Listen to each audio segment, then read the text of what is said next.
El día de hoy vamos a hablar de uno de los compositores más importantes de la historia. Hablaremos de su vida, de sus obras más representativas y una serie de acontecimientos que nos ayudarán a entender por qué este compositor es considerado junto a Telemann y a Bach uno de los tres pilares del barroco. ¿Están listos? A darle.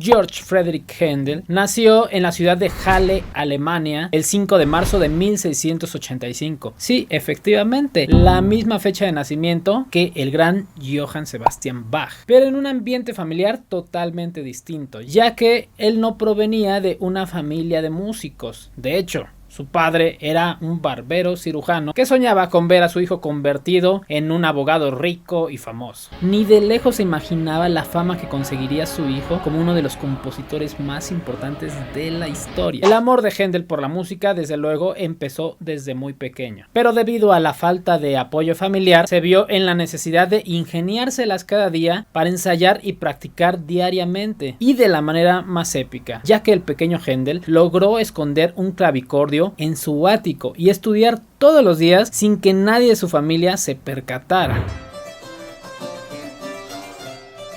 Pero pasado el tiempo, Händel sintió la necesidad de salir del closet y mostrar su talento al mundo. Para esto trazó un plan maestro. Se las ingenió para acompañar a su padre en una de las visitas que hacía al conde de Weissenfels. Para esto él sabía que el conde era un gran apasionado de la música y sobre todo protector de los músicos. Por lo que el plan consistía en simplemente llamar la atención del conde y mostrar sus dotes musicales. Bien, llegó el día de la visita y en un momento descuido del padre, Händel se acercó a los instrumentos de teclado y empezó a tocar. Por supuesto, llamó inmediatamente la atención de todos los que estaban alrededor, incluyendo la atención del conde, que al terminar se preguntó de dónde había salido ese niño, a lo que le dijeron que era el hijo del barbero, y él inmediatamente acudió a felicitarlo y a decirle que le recomendaba totalmente meterlo a estudiar música porque el chico tenía un don sumamente especial. Pero el padre evadió la invitación respondiendo: lo siento, pero mi hijo está destinado a ser abogado.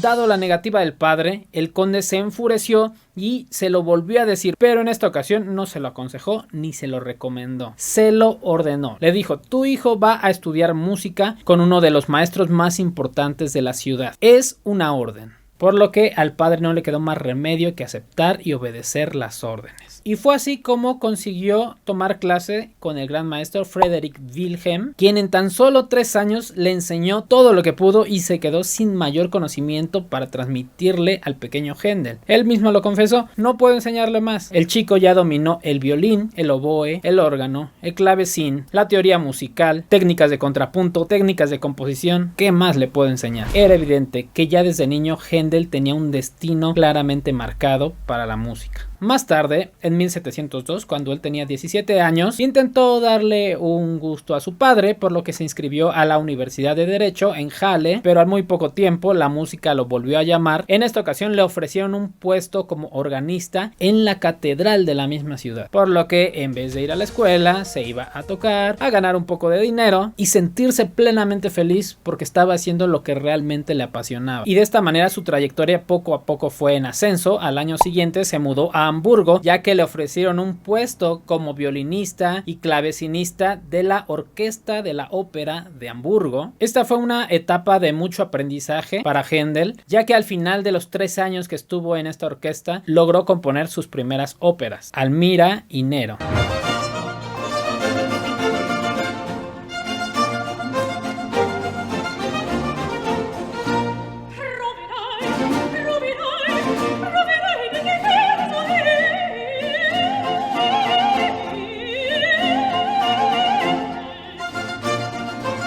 Fue tanto la pasión por este género que decidió poco tiempo después mudarse a Italia, la cuna de la ópera, en busca de inspiración y perfeccionamiento estilístico. Estos fueron tiempos muy cómodos para Händel, ya que en esa temporada vivió del mecenazgo tanto del clero como de la nobleza. Además, en esa temporada conoció a sus compadres Vivaldi, Scarlatti, Corelli, los 3 grandes de la música italiana del momento. No pudo haber sentido mayor felicidad de estar en este país. En cuanto a lo de su sus compadres, solo es un decir, no se las crean. La estancia en Italia duró aproximadamente 4 años. En esta temporada compuso Agripina, que es una obra bastante representada de su repertorio. Compuso más de 150 cantatas, entre muchas obras más. Al terminar su estancia, regresó a Alemania, ya que le ofrecieron el puesto de director de orquesta de la ciudad de Hannover, lo cual nos dice que a los 25 años ya estaba gozando de un gran prestigio y un gran éxito como músico. Un año después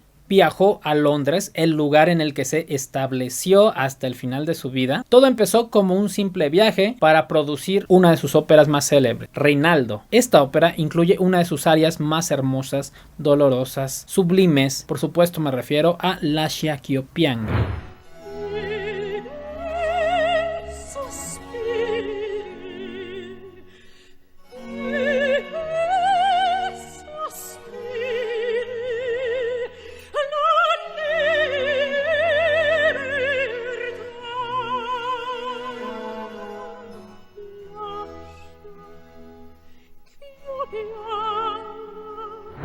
Ya bien establecido en Londres, a Händel nuevamente le ofrecieron puestos cada vez más interesantes. En esta ocasión se le comisionó quedar a cargo del Teatro Real de la Ópera de Londres, y precisamente ahí realizó múltiples presentaciones exitosas junto a músicos y cantantes de primera categoría. Y aquí mismo fue donde se estrenó su ópera más exitosa, Giulio Cesare, y fue con esta obra con la que alcanzó la fama en toda Europa. Aunque años más tarde dejaría de tener el mismo prestigio la ópera, ya que surgió una nueva compañía que resultó ser su competencia. Esta fue la Ópera de la Nobleza, y entre sus artistas más destacados contaba con la maravillosa voz del mismo Farinelli, el cantante castrato más famoso de todos los tiempos. Contra esto, simplemente Händel no pudo competir. Empezó a haber cambios en los gustos del público y poco a poco empezaron a acudir menos a sus presentaciones. Pero no todo en la música de Händel fue ópera. Por supuesto, también escribió música instrumental, sinfonías, sonatas, conciertos, concertos grosos, y una obra de la cual les quiero hablar es de música acuática, que la escribió en 1717. Esta fue una obra que se la comisionó el rey Jorge I, y esta se llevó a cabo al aire libre sobre las aguas del río Támesis. Por un lado teníamos la barca en donde se encontraban los músicos tocando, y por el otro lado teníamos otra barca en donde se encontraba el rey con sus invitados especiales. Se dice que gustó tanto esta obra que el rey pidió que la interpretaran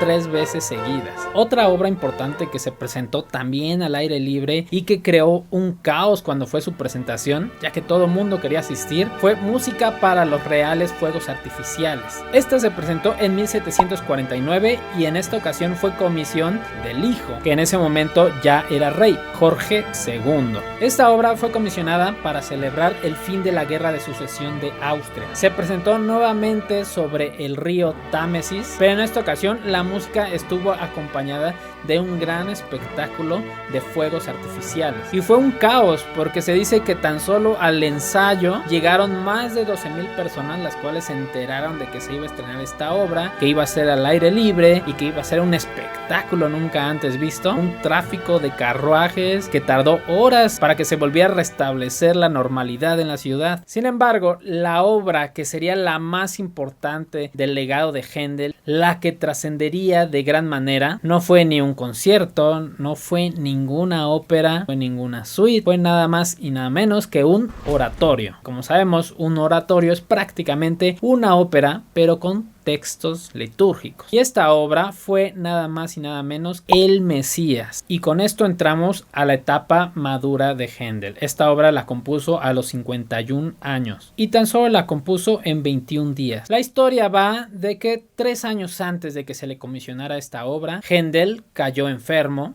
Un buen día, su sirviente de apellido Schmidt le salvó la vida porque lo encontró tirado en el piso con los ojos abiertos e inmediatamente fue a buscar ayuda, buscó a su médico de cabecera y gracias a la velocidad con la que actuó logró salvar la vida de Händel después de un tratamiento en el que tenía que rehabilitarse en aguas muy calientes por varias horas diariamente. Después de 3 semanas empezó a recuperar la movilidad de su cuerpo. Esta enfermedad se le conoce como apoplejía. Pasaron 3 años en los que estuvo estable de salud, pero ya al término de este tiempo empezó a tener muchos problemas financieros, estuvo a punto de ir a la cárcel, debía mucho dinero, ya que su compañía quebró. Él intentó sacar dinero de todas partes para salvarla, pero no lo logró. Se quedó sin un peso. El estrés por componer y que a la hora del estreno no fuera la gente, cada vez tenía menos público en sus presentaciones. Esta presión le fue deteriorando nuevamente su salud y un buen día llegó a su casa y encontró una invitación para realizar un nuevo oratorio. Estaba firmada con el nombre de Charles Jennens. Fue uno de los poetas que había escrito varias obras para que Händel las musicalizara. En la carta le decía: es hora de que escribas tu obra maestra. Todavía no la has escrito, esta es una invitación atenta y tengo el guión perfecto para que escribas tu obra maestra. Al principio, por supuesto, el maestro dudó, no tenía ánimos, no tenía energías, pero poco a poco se fue convenciendo, empezó a trabajar y cuando se dio cuenta estaba totalmente metido en la obra. Tan solo tardó 3 semanas en terminar su obra maestra, pero al finalizar este tiempo nuevamente volvió el mal de la apoplejía y nuevamente Schmidt lo volvió a encontrar tirado sin poderse mover, por lo que fue a buscar ayuda. Tardó varias horas. Cuando por fin encontró al médico, llegaron a casa y encontró a Händel como si nada, mencionando que mientras escribía la parte del Aleluya estuvo viendo el paraíso y el mismo rostro de Dios ante él.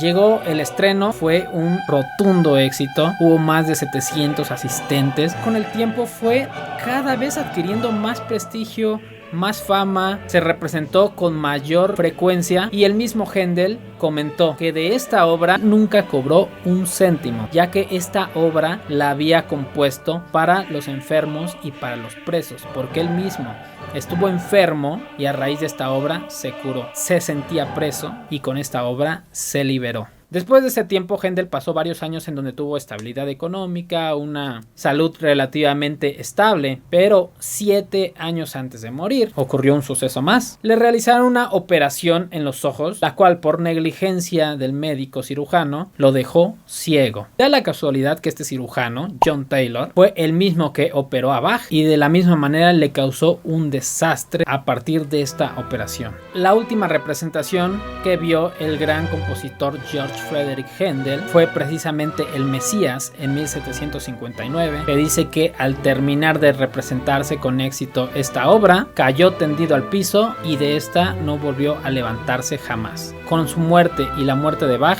terminó el periodo barroco y comenzó una nueva etapa en la historia de la música. Espero que hayas disfrutado de este video, que hayas aprendido algo. Recuerda suscribirte al canal, apoyarme con tu like, con tu comentario. Muy importante para que yo pueda seguir creando este tipo de contenido.